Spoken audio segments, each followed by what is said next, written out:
Aleluya.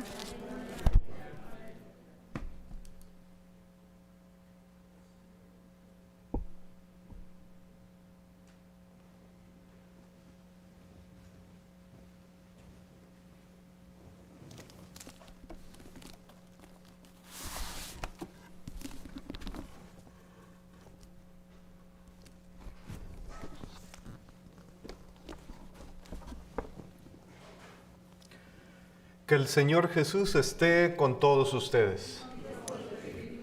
Proclamación del Santo Evangelio según San Mateo.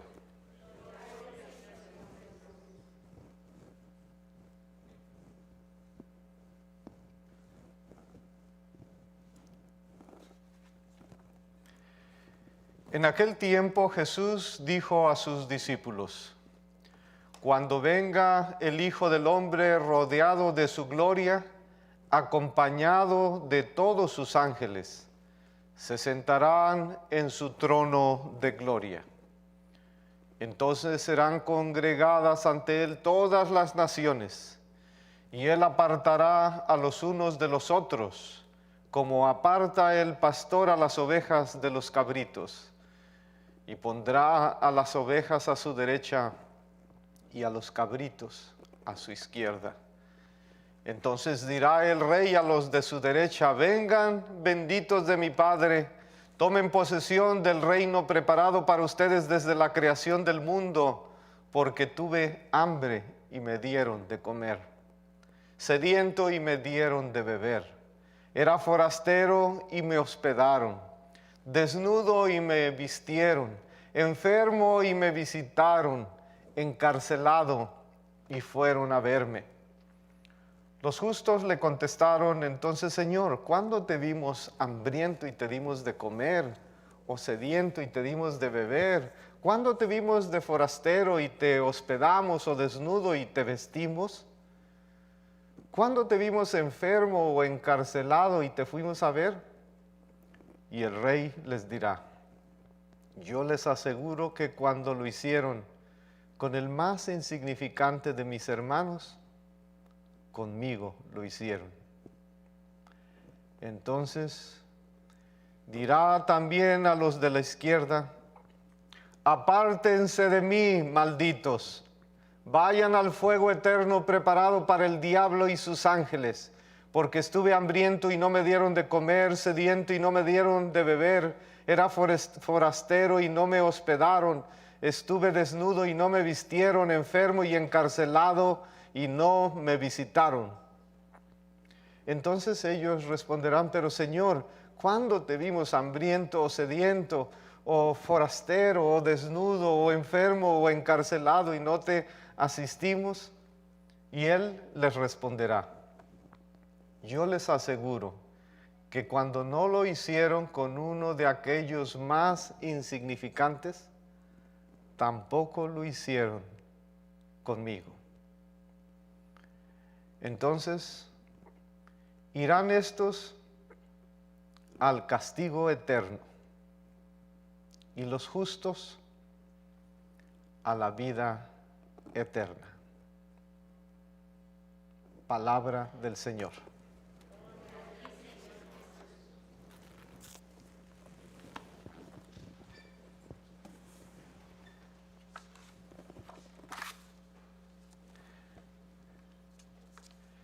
Qué dramática la lectura del día de hoy. Parece como una escena de una película dramática de Hollywood. Permítanme contarles otra historia. Esta es una historia real. Había una vez un pastor de una iglesia protestante que había sido asignado a su nueva iglesia. Era en realidad una mega iglesia, imagínense. Le cabían como 10,000 personas, era como un centro de convenciones. Mucha gente iba a esa iglesia, era muy popular la iglesia. Y todos se preparaban para recibir a su pastor, el nuevo pastor. Ya había una fecha en que se recibiría al pastor, al nuevo pastor. Y entonces él dijo: ya sé cómo voy a llegar. en lugar de llegar así con ropas muy finas, etcétera, ya sé cómo voy a llegar. Me voy a vestir de pordiosero y voy a llegar y me voy a presentar. Llegó finalmente el día de la bienvenida. La iglesia estaba abarrotada porque todo el mundo quería darle la bienvenida al nuevo pastor. Entonces, pues la gente llegaba y todos notaron que a la entrada de la iglesia había un pordiosero que estaba sucio y que olía mal. Entonces la gente empezó a decir, pero ¿desde cuándo acá ya permiten que adentro, que afuera de la iglesia la gente empiece a pedir dinero? Y entonces el pastor empezó a pedirles, les pedía, oiga, ¿no me podría dar unas cuantas moneditas porque tengo hambre y necesito de comer?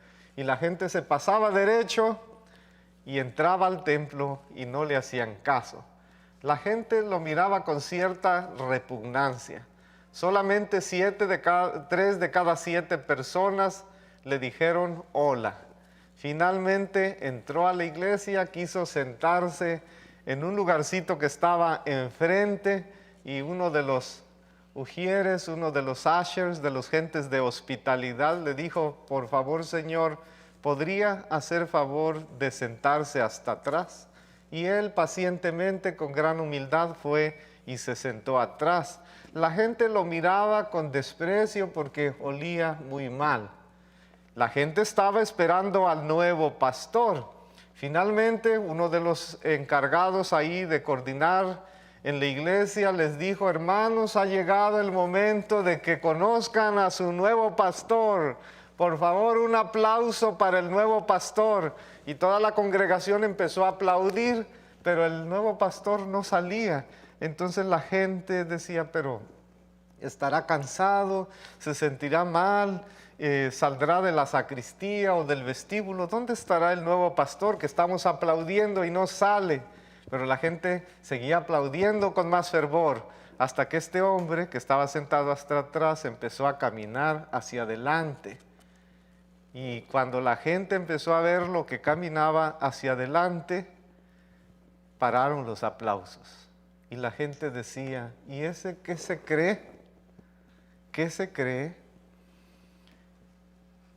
Ante el silencio de todos, seguía caminando y seguía caminando. El que lo presentó no sabía.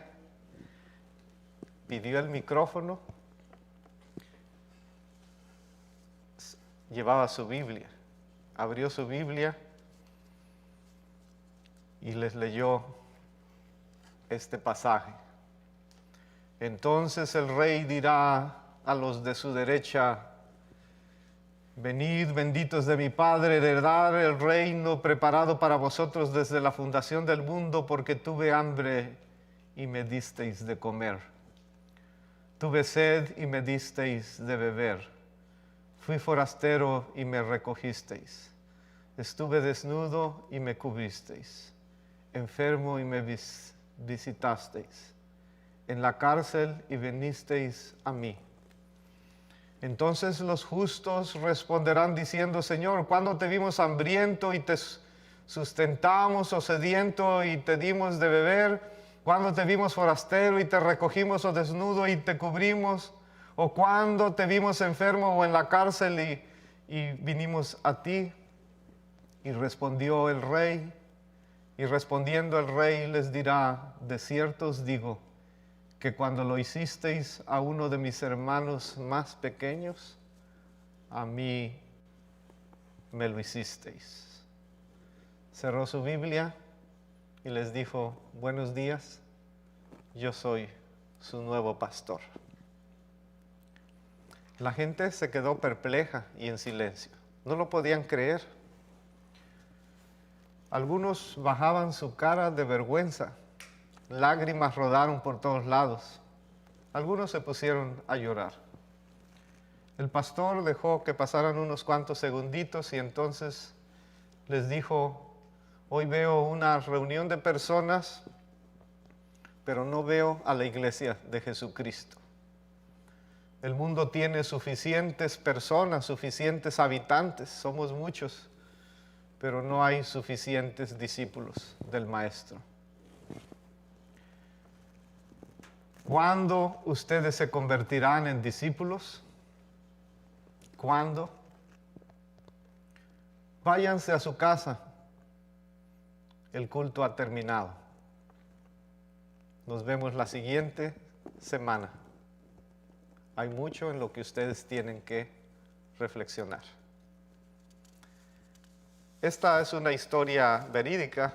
El pastor se llama Jeremías Stipek y fue una historia real. Imagínense, empecé diciendo que la lectura del Evangelio era una lectura muy dramática, porque imagínense perderlo todo por no haber reconocido al Mesías que está presente. Salgan a cualquier esquina y ahí está el Mesías, está en tantos lados. Por eso, pues la fiesta de Cristo Rey, ¿verdad? Hoy nos reunimos para celebrar la fiesta de Cristo Rey.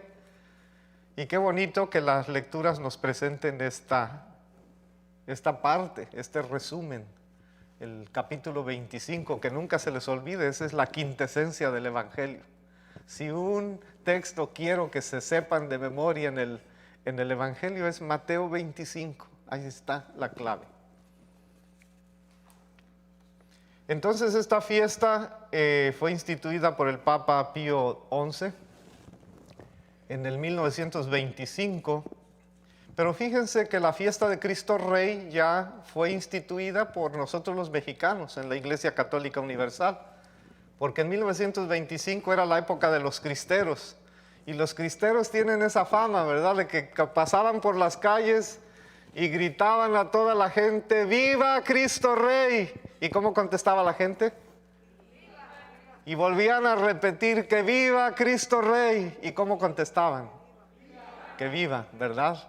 Entonces la iglesia dijo, vamos a instaurar, qué bonito es que los mexicanos gritan Viva Cristo Rey.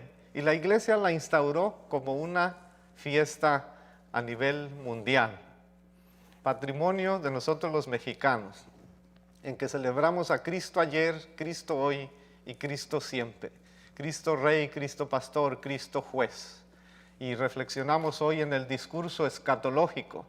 Jesucristo es el Rey de Reyes, el Señor de Señores, el principio y el fin, el Alfa y Omega, y nos reunimos para celebrar su señorío, su soberanía y su realeza. ¿Acaso no rezamos en el credo cada 8 días? Vendrá de nuevo con gloria para juzgar a vivos y los muertos, y su reino no tendrá fin. Hoy lo celebramos. Si alguna vez pueden ir al Vaticano, vayan a la Capilla Sixtina, y en la Capilla Sixtina está un fresco en lo alto, y ahí tiene nada más y nada menos que Miguel Ángel pintó ahí el texto más famoso de las Sagradas Escrituras, Mateo 25, el juicio final. Se pueden hasta acostar y pueden ver en el techo el juicio final, con tintes dramáticos, como si se tratara de una película, y que nos recuerda que cuando el Hijo del Hombre venga en su gloria rodeado de todos sus ángeles, se sentará en su trono como Rey glorioso delante de él, se reunirá ante todas las naciones y empezará el juicio. Y San Juan de la Cruz dirá, en la noche del juicio final seremos todos juzgados en una sola ley, en una sola materia, en una sola exigencia, en un solo mandamiento: amor a Dios y a tu prójimo. Todas las naciones estarán vestidas, yo pienso, con sus trajes típicos, pero Dios les dirá, quítense sus trajes, los quiero ver desnudos. Haré una hoguera con sus trajes típicos para calentarnos un poquito, porque quiero ver exactamente cómo son, no basarme en cosas externas ni en apariencias. Dios no nos preguntará cuántos robos cometiste, cuántos adulterios, cuántas misas faltaste, cuántas mentiras dijiste, cuántas borracheras tuviste. Eso es el ABC de la vida cristiana. Si alguien no cumple eso, si alguien hace eso, quiere decir que apenas está dando los primeros pasitos en su fe. Más bien seremos examinados en algo positivo, seremos examinados en el amor. No seremos juzgados por pertenecer a esta iglesia o a la otra iglesia. sino por lo que hicimos por los más necesitados. No seremos juzgados sobre lo que sabemos sobre Dios, seremos juzgados sobre lo que sabemos de los más necesitados, por saber de las necesidades de los demás. No seremos juzgados por conocer el credo. Ahí Dios no nos va a decir en el juicio final, rézame el credo. A Él no le importa si te sabes el credo o no, como lo hacemos cada 8 días en la misa. Creo en un solo Dios, Padre Todopoderoso, Creador del cielo y de la tierra, etcétera, etcétera. No credo. A Dios no le interesa el credo. Más bien nos va a juzgar en las obras de misericordia. ¿Saben cuáles son, verdad? Las obras de misericordia. En la evaluación final no importa ya la teoría, no importa la teología, no importa la ortodoxia de lo que se preocupan los fariseos de hoy, que se sienten guardianes de lo perfecto y de lo puro. Al Dios amor solo le interesa la práctica. Al Dios amor solo le interesa que sus hijos sean consolados, que sus hijos sean animados, visitados, vestidos, alimentados. Sí, sus hijos los más pobres de los pobres. Ya no nos van a salvar las ideologías. Si era esto, si era lo otro, si pertenecía a esta ideología política, nos van a salvar nuestras obras. Porque el amor nunca es anónimo. El amor siempre tiene nombre y apellidos. El amor es mi prójimo, es mi hermano, es mi hermana, es mi esposo, es mi esposa, es mi papá, mi mamá. Es el Caín que camina conmigo. Por eso Mateo nos recuerda que Dios sigue físicamente presente entre nosotros para que no nos dormamos en nuestros laureles. Porque en verdad les digo que cuanto hicieron con algunos de mis hermanos más pequeños, conmigo lo hicieron, y lo que dejaron de hacer con los más pequeños de mis hermanitos, conmigo lo hicieron. Más claro que el agua más claro no podía estar. A Jesucristo lo podemos abrazar. Está ahí, pero lo podemos abrazar, le podemos servir, lo podemos alimentar, lo podemos visitar. Él está físicamente presente en nuestros hermanos muy más pequeñitos. No lo busques solo en lo grandioso, en el templo, en los vitrales, en las iglesias bonitas, en los Cristos maravillosos. Está también en el vaso de agua ofrecido al necesitado. Ahí está Dios. Así es que en cierta manera elegir a Cristo Rey es un poquito peligroso porque exige asumir su vida y exige asumir su destino. Exige servir, aceptar a Cristo como Rey. Así como los de hospitalidad que están cada 8 días, así como la gente que sirve, que en silencio está cada 8 días sirviendo incondicionalmente, porque aceptar a Cristo como Rey es servirle, es lavarle los pies a los demás, que es lo que estamos haciendo nosotros, a todos ustedes que vienen y reflexionan sobre la Biblia. Es también mancharse las manos a veces, acomedirse con los que más sufren. Es dar la vida hacia los demás. Nuestra imagen de Jesús más bien a veces tiende a centrarse en las magníficas estatuas y en los cuadros, sí, pintados por grandes pintores, o las estampitas maravillosas que recogemos por ahí, pura decoración. Hemos convertido a Cristo en muchas maneras en un mero jarrón de flores artificiales. Flores que no hay que regar ni alimentar con abono, flores para siempre, flores que ni huelen, ni se reproducen, ni mueren porque son artificiales, adornos baratos que nada nos exigen en la vida. Porque las flores de verdad huelen bonito, las flores de verdad son hermosas, se reproducen y mueren, pero son molestas porque exigen que tengamos atención, dedicación, cuidado. Tenemos que estarlas regando, ¿no es cierto? Porque si no se mueren. Así es que el Jesús que vive en medio de nosotros no es un jarrón de flores artificiales. es uno de los más humildes de mis hermanos, es un rebañito de pobres y marginados, es un niño que está en su jaula, es uno que está en un nursing home, es alguien que está muriendo ahorita en un hospital, en una cárcel, en la calle, alguien que tiene frío ahorita. Con buenos sentimientos y buenos deseos no cambiamos nada, pero con buenas obras sí podemos cambiar mucho. Podemos aliviar el sufrimiento, ¿verdad?, de los demás. Podemos construir la paz, podemos que se humanice más la vida.